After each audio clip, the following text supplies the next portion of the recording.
ফুলকপি দিয়ে ভুনা খিচুড়ি হবে। ফুলকপিটাকে এরকম ছোটো ছোটো করে কেটে নিয়েছি, সাথে অল্প আলুও দিয়েছি। আর এখানে পোলাওয়ের চাল, মুগ ডাল আর মুসুরের ডাল ধুয়ে আমি এরকম ঝরঝরে করে নিয়েছি। পেঁয়াজ কুচিও নিয়েছি, পেঁয়াজের কুলিও নিয়েছি। ফ্রাইং প্যানে তেল আর হলুদ দিয়েছি, সামান্য একটু লবণ দিয়েছি। এখন ফুলকপিটাকে একটু ভেজে নেব,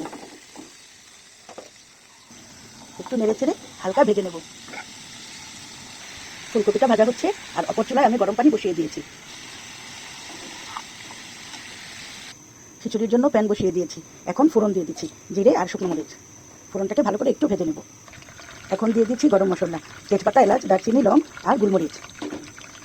এখন ভালো করে মিক্স করে নিচ্ছি। এখন দিয়ে দিচ্ছি পেঁয়াজ কুচি। পেঁয়াজ কুচিটাকে একটু হালকা ভেজে নেব। সুন্দর একটা স্মেল বেরিয়েছে। এখন এখানে আমি পরিমাণ মতো হলুদের গুঁড়ো, মরিচের গুঁড়ো, লবণ, জিরে গুঁড়ো সব কিছু দিয়েছি, ধনে গুঁড়ো। এখন মশলাটাকেও ভালো করে মিক্স করে নিচ্ছি। অল্প একটু পানি দেব।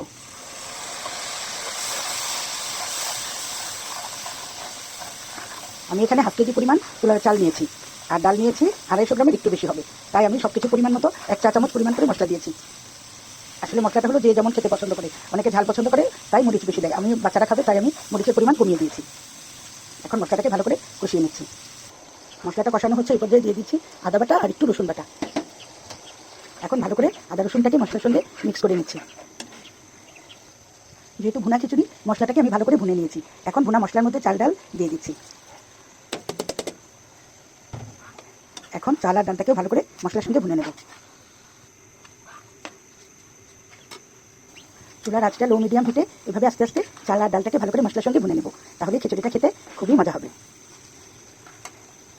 যখন চাল আর ডাল থেকে এরকম একটা শব্দ আসবে চিনচিন, তখন মনে করবে যে এটা ভুনা হয়ে গেছে।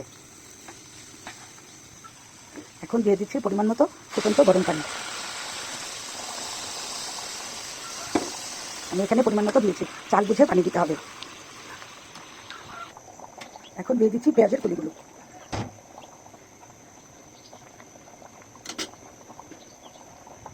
এখন একটু ঢেকে রান্না করব, চালটা সেদ্ধ হওয়া পর্যন্ত।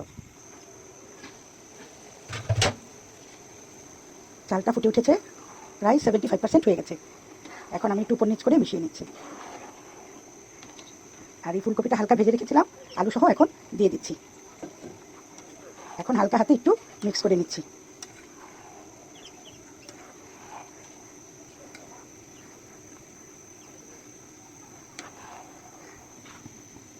ভালো করে মিক্স করে নিয়েছি।